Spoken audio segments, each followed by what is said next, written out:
Outro autor importante para a gente estudar, quando a gente quer compreender essa estrutura desigual, excludente da sociedade brasileira, é a obra do Caio Prado Júnior, também um autor importantíssimo no pensamento social brasileiro no século XX. E o Caio Prado Júnior vai relacionar, dentre outros componentes, né, o processo do desenho da sociedade brasileira de forma desigual ao padrão de colonização que aqui se estabeleceu. Ou seja, o que o Caio Prado Júnior procura indicar é que nós somos submetidos a um padrão de colonização muito diferente daquele da América do Norte. Então, a América do Norte teve um padrão de colonização, de povoamento, né?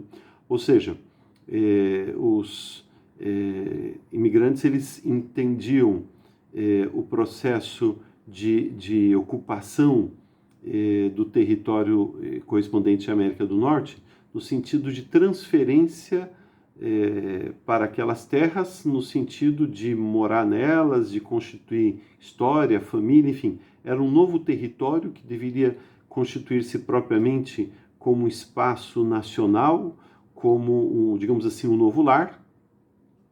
E aí toda a lógica do processo de exploração de mão de obra escrava, do desenvolvimento econômico, etc., que vai se dar naquele território, é muito diferente da maneira como portugueses e espanhóis interpretaram o processo de ocupação do território da América tropical, subtropical, América, enfim, que a gente chama de América Latina.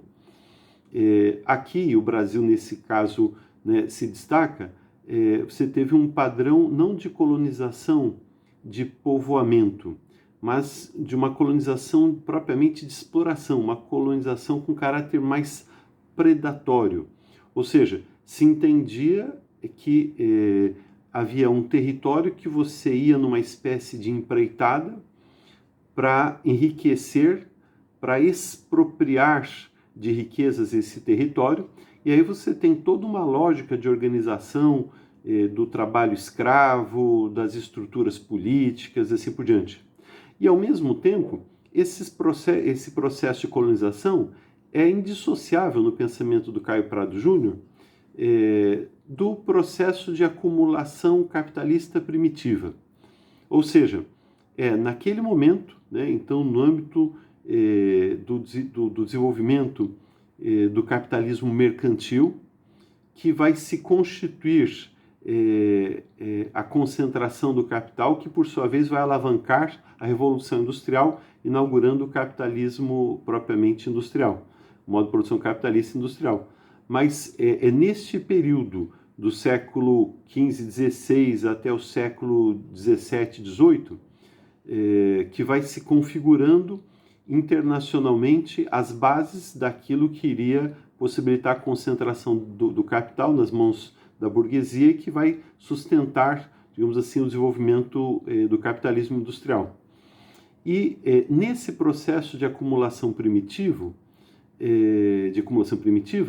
o papel que as colônias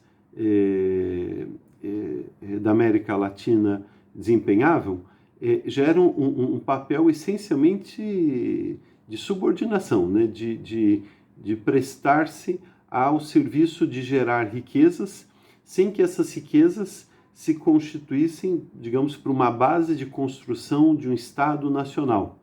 Então, isto vai configurar um padrão de exploração e de organização política, econômica, social, essencialmente violento do ponto de vista da constituição de uma sociedade assimétrica, de uma sociedade desigual.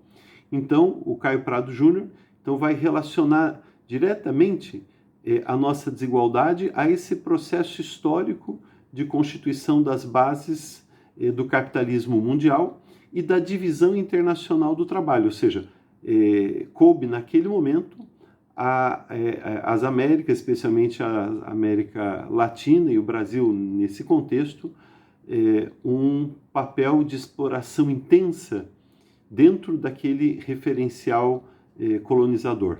Bom, a gente para já já e já retoma. Até já.